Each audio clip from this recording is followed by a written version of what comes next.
Mga kapuso, 3 araw na lang, bagong taon na at malaki man ang naging hamon nitong 2023, maraming Pinoy pa rin daw ang sasalubong sa bagong taon na puno ng pag-asa. Balitang hatid ni Ivan Mayrina.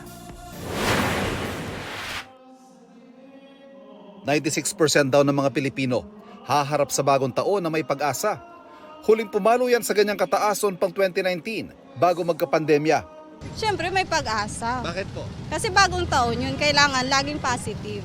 Laging may pag-asa pagkat nandiyan ang Panginoon palaging sa atin ay sumusubaybay. Bawat isa sa aming mga nakausap haharapin ang bagong taon na puno ng pag-asa at nakaugat ang pag-asang ito sa kanilang pananampalataya. Malaking bagay na bumalik yan sa ganyang kataas kumpara nung taong 2020 o 2021. Bukod sa pagharap noon sa epekto ng pandemya, may iba pang pagsubok na hinarap ang marami sa atin. Tulad ni Margaret Piol na tubong Taal, Batangas. Yung pagputok ng bulkan, na benamanuhan na po kami doon. Then ang pandemic is second na lang po. Pero bilang Pilipino, hindi na namin iniisip yung hirap eh. Ang iniisip namin kung paano kami makakabangon muli, paano kami makaka-forward para mas maharap namin na mas masaya ang buhay namin. At para bang nagkatotoo kay Margaret ang kasabihang tatluhan kung tumama ang mga dagok sa buhay.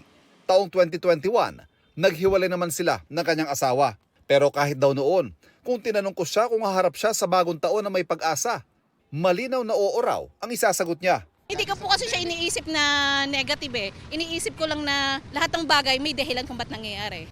Tila sinasalamin din ang mga sumagot sa survey na ikinasa sa mga panahong tuloy ang bakbakan ng Israel at Hamas at ang tensyon sa West Philippine Sea. At laman ng balita ang pagsabog sa Mindanao State University at napipintong jeepney modernization.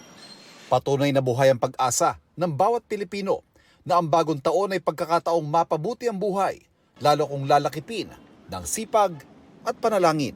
Haharap din sa 2024 na puno ng pag-asa. Ivan Mayrina nagbabalita para sa GMA Integrated News. Kapuso, para sa mga maiinit na balita, mag-subscribe sa GMA Integrated News sa YouTube. Sa mga kapuso naman abroad, subaybayan nyo kami sa GMA Pinoy TV at sa www.gmanews.tv.